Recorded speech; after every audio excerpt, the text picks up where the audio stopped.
Hi guys, I'm back and I've been asked by quite a few people to do a video on the coronavirus. I'm going to give you my opinion on it. They really don't know a tremendous amount about this virus yet, but what you need to know is that coronaviruses in general are very common. So there's many different types of coronavirus. This specific one is a mutated virus, and the mutation is something that gets altered this life, not passed on through generations and generations. The common thread with all these coronaviruses is that they attack the lungs, okay? And I'm going to cover several aspects of this virus. First thing you need to know is a virus is not necessarily a living thing. It cannot reproduce without hijacking your own cells. So it leaches or hijacks your DNA machinery from your cell, and then it turns on a little copy machine and it starts reproducing like crazy. So that's what it does. So a virus is like a parasite. And what I mean by a parasite is it takes something from you, but it doesn't give anything back. So it's kind of like a criminal. Now with the good bacteria that lives in your digestive system, you give them a home, you give them food, but they give you vitamins, they give you certain compounds that are beneficial for your immune system. So they're exchanging good things with you. But these viruses just don't do that. Now, the other point I want to bring up is the topic on glucose, sugar. The flu virus infection depends on cellular glucose. There's a really interesting research study, I'm going to put it down below. They found that when you increase glucose, you increase the flu infection rate. Now, I'm not saying that the coronavirus lives on glucose, but it might. There's just a lot of unknowns. But there's quite a few viruses that thrive in a glucose-filled environment. So what would be the opposite fuel of glucose? Fat fuel or ketones, right? So ketones are really beneficial to support a healthy immune system. Now, when you combine fasting, you can actually put your body in autophagy. And one of the purposes of autophagy, which goes beyond just recycling damaged protein, is cleaning up microbes, bacteria, viruses, parasites from your body. So fasting is very, very beneficial. Also, when you do prolonged fasting, you can increase stem cells for the immune system and basically grow a new immune system, as well as strengthen your immune system too. Unfortunately, right now, the news is blowing this up all over the place. Okay, it's not just on TV, it's on the internet, it's all over the place. So they're putting out this serious epidemic threat to society, or it might even turn into a pandemic event. An example of an epidemic would be some sudden spike in a virus throughout the country. Pandemic is more a worldwide spread event. Now, I did two different videos, okay, that I'm going to put a link down below. One on the bubonic plague, which is in 1840, if I'm not mistaken. And the other one is the Spanish flu, which was also a pandemic event in 1918. And I want to summarize those two events and tell you what really happened. Because the way that they're projecting this thing is that this virus just floats around and infects everyone and kills everyone. But that's not the whole story. Let's first talk about the bubonic plague, or the Black Plague. What occurred just before that event, and by the way, this is based on some autopsies, which they found this grave site and they dug up these bodies. They found a higher incidence of rickets, injuries to these bodies, and other types of things that show nutritional deficiencies, okay? So there was a war involved, which I'll come back to in a second. But there was also, right before that, a massive volcano, which covered the sky with this cloud of smoke that obstructed the sun. So you had a change in vitamin D levels, number one. Number two, there was a huge problem in growing plant food. So right there, you can create two things. One is nutritional deficiencies from the food that you eat. And number two, just not enough sun. And that can actually really affect your immune system. Vitamin D has a major influence over your immune system.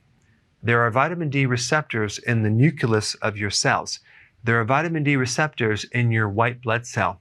It modulates your immune system, which means it can control it to a large degree. And many different types of viruses and microorganisms, Epstein-Barr virus, hepatitis B virus, cytomegalovirus, even TB, which is a bacteria, have an interesting strategy of blocking your vitamin D receptor and not allowing vitamin D to work that well in your body, which allows them to thrive.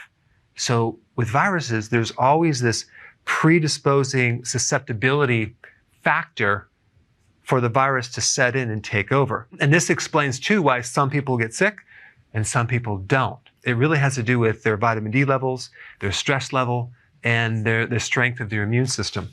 Now, the Spanish flu in 1918 was also very, very interesting because it was a global thing. So if you look at what happened just before that, it was World War I. What happened with World War I? You had this huge shift in transportation of food and also preserving food with things like canned food and creating food that's more refined without nutrients. And this was a worldwide thing. So you have this huge global shift of food from fresh food to preserved foods. Now, what's the difference? Well, a major drop in nutrients, okay? Also, the peak at when most people died during the Spanish flu was smack dab right in the middle of winter, January. Interesting. And there were some other factors as well. One was that they didn't know the toxic effect of aspirin. And so they were giving people massive amounts of aspirin.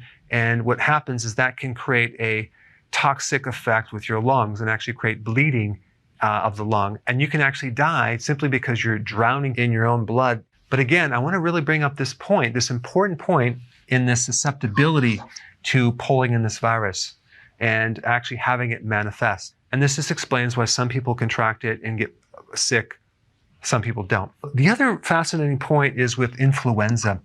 There are over 300,000 to 600,000 people who die globally from the flu, okay?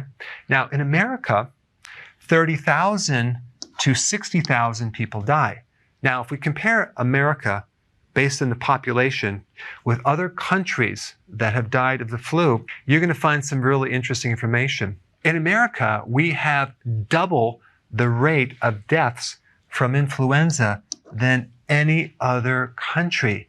Yet we spend the most money on medical care, vaccinations, and we're supposed to have the best health care. Well, according to that, we have a bit of conflicting data. And I really think it has to do with a combination of all the junk food and the amount of sugar and the amount of refined food that Americans eat, which just sets people up for having a weak immune system. Okay, on this chart, I'm showing you different things that cause you to die on a monthly basis, okay? So with the coronavirus, 25 people have died per month, roughly, okay? Now check this out. Aspirin, 250 people a month die from aspirin. That's 10 times the amount of coronavirus. Look at iatrogenic deaths, 20,000. This means deaths from medical treatment, whether it's mistakes from surgery, medication, or getting some infection in the hospital that you die. 20,000 people a month die from this. And this is just in the United States. And these other ones are global, okay? Check this out. The flu, influenza, 38,000 people a month die from influenza. Look, compare this to the coronavirus. It doesn't even compare. But the news is blowing this so far out of proportion.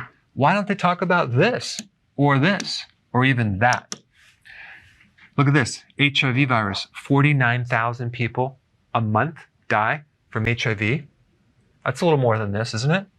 Car accidents, 90,000 people die from car accidents. These stats dominate this number right here. Now check this out. 1 million people die from heart disease every single month. Wow, it just seems like there's a little bit of a distortion of what there should be emphasizing. And also, all the stress that's created from the news and the panic is going to cause people to get in car accidents and increase this rate, not to mention more stress for the heart. The only point I'm trying to make is you have to put things in the right proportion. Okay, so what can you do? Number one, keep your immune system really, really strong. Take more vitamin D. Also, zinc is very, very important for the immune system. If you're in an area that's vulnerable to viruses, wear a mask, wash your hands, limit the exposure. Next thing I would do is I would get on a healthy keto plan, nutrient-dense foods. I would do fasting. That would be very, very important. And the last thing, limit the amount of news that you watch that keeps your adrenals so revved up and stressed, so that way you can keep your stress at a good level. Thanks for watching.